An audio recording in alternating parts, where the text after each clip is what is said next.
1960년대에는 정말 여러 사건들이 있었습니다. 케네디 대통령의 암살부터 최초의 달 착륙까지 정말 굵직한 사건들이 많았던 시기였는데요. 그 중에서도 국가적인 사건을 하나 꼽으라고 한다면 중국의 문화대혁명을 빼놓을 수가 없겠습니다. 그리고 이 문화대혁명 기간 중에 벌어졌던 기괴한 숭배 현상에 관한 이야기를 해볼까 합니다. 문화대혁명, 줄여서 문혁을 단 한마디로 표현하자면 이른바 광기의 시대라고 말할 수 있을 것 같습니다. 문화대혁명 하면 가장 먼저 떠오르는 것이 바로 홍위병들입니다. 붉을홍, 지킬위, 병사 병을 합쳐 홍위병. 이름답게 이들은 홍위병을 뜻하는 붉은 완장을 차고 무리지어 몰려다니면서 여러 만행을 저질렀습니다. 홍위병들이 저지른 여러 가지 일에 대해서는 여기서 따로 설명하지 않도록 하겠습니다. 홍위병들이 늘 가지고 다니던 것이 하나 있습니다. 붉은색으로 된 작은 책자였는데요. 이것은 바로 마오쩌둥 어록이었습니다. 말 그대로 마오쩌둥이 했던 말을 기록해 놓은 것인데요. 홍위병들은 이 마오쩌둥의 어록을 늘 가지고 다녔습니다. 즉 이들에게 있어서 마오쩌둥이란 존재는 거의 신이나 다름없는 존재였습니다. 신기한 사건이 벌어진 계기는 1968년이었습니다. 당시 중국의 칭화대학교에서는 큰 다툼이 벌어지고 있었습니다. 이것은 두 개의 파벌로 나뉘었던 홍위병들이 4월부터 7월까지 폭력적인 다툼을 벌였던 사건인데요. 이 사건으로 인해 1000명 이상이 부상을 당하고 목숨을 잃어버리는 사람들이 나오기도 했었습니다. 마오쩌둥 역시 이것에 대해 알고 있었고 결국 이 두 파벌 사이의 싸움을 막기 위해서 약 3만 명 정도 되는 사상 선전팀을 보내기도 했습니다. 이 다툼은 7월 27일에 공식적으로 막을 내렸지만 홍위병을 도저히 컨트롤할 수 없다고 판단한 마오쩌둥은 다음 날인 28일 홍위병 운동의 지도자들을 따로 불러서 홍위병 운동을 중지할 것을 명령하게 됩니다. 1968년 8월 5일 파키스탄의 외무부 장관이었던 미안 아르샤드 후세인이 중국을 방문했는데요. 그는 중국을 방문할 때 마오쩌둥을 위한 특별한 선물을 하나 준비해 갔습니다. 그것은 바로 망고 한 상자였다고 합니다. 마오쩌둥에게 선물된 망고는 두 종류였다고 하는데요. 바로 랑그라 망고와 신드리 망고였습니다.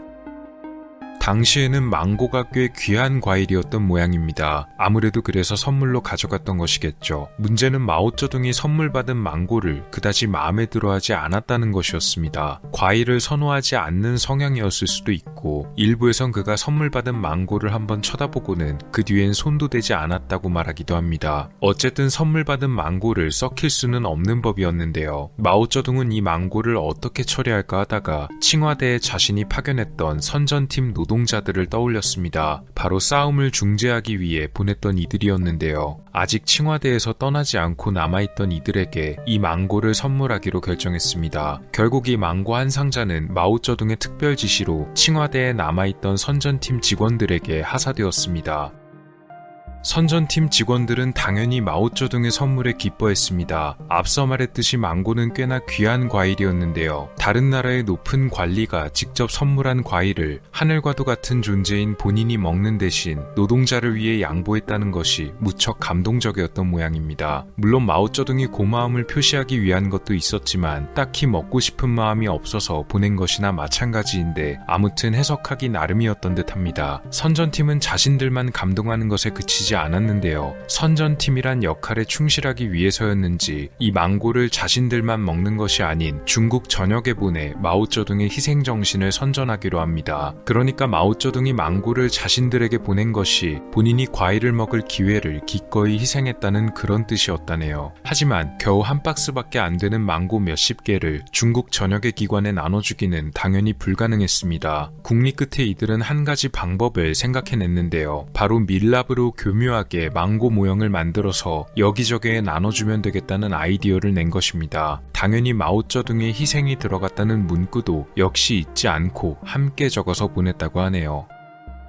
선전팀이 보낸 망고는 곧 중국 전역에 퍼지게 됐습니다. 어떤 곳에서는 밀랍으로 만든 모형 망고를 받았고 어떤 곳에서는 진짜 망고를 전달받았는데요. 선전팀의 그럴듯한 문구가 적힌 망고를 받은 이들은 그야말로 감동의 눈물을 흘렸다고 합니다. 처음 망고를 받았던 칭화대 직원들은 이런 사진을 찍었는데요. 망고 위에 둘러진 띠에 적혀있는 글귀는 마오쩌둥 주석 만수무강이었다고 합니다. 베이징의 어느 인쇄 공장에도 진짜 망고가 전달됐는데요. 이들은 감사 인사를 올리는 것에서 한술 더 떠서 이 망고를 영구히 보존해 감사를 해야 한다면서 포름알데히드 용액이 담긴 유리병에 넣은 다음 아주 소중하게 보관하고 모셨다고 합니다. 그러나 시간이 지나 망고가 원래 색을 잃어버리고 까맣게 변하게 되어 난리가 났다고 하네요. 또 다른 공장에서도 진짜 망고를 전달받았습니다. 이들 역시도 망고를 영구히 보존하려 했는데요. 밀랍으로 망고를 감싸서 보관하는 방법을 시도했습니다. 하지만 이렇게 밀랍을 써서 완전히 밀봉해버렸더니 망고가 더 빨리 부패되었습니다. 결국 망고가 더 썩어 들어가기 전에 꺼내버렸는데요. 이들은 마오쩌둥의 은혜를 눈으로 보기만 해서는 안 되고 모두가 몸으로 느껴야만 한다고 말했습니다. 어떻게 몸으로 느껴야만 한다는 것일까요? 방법은 바로 거대한 솥에 물을 가득 받아서 끓인 다음 펄펄 끓는 솥 안에 망고를 집어넣고 우려내는 것이었습니다. 그리고 이걸 노동자들이 모두 나눠 마셨는데요. 놀랍게도 노동자들에게 허락된 이 망고 성수의 양은 무려 1티스푼이나 되었다고 합니다. 이걸 마심으로써 그의 희생정신을 몸으로 느꼈다고 하니 정말 아이디어 한번 대단하네요.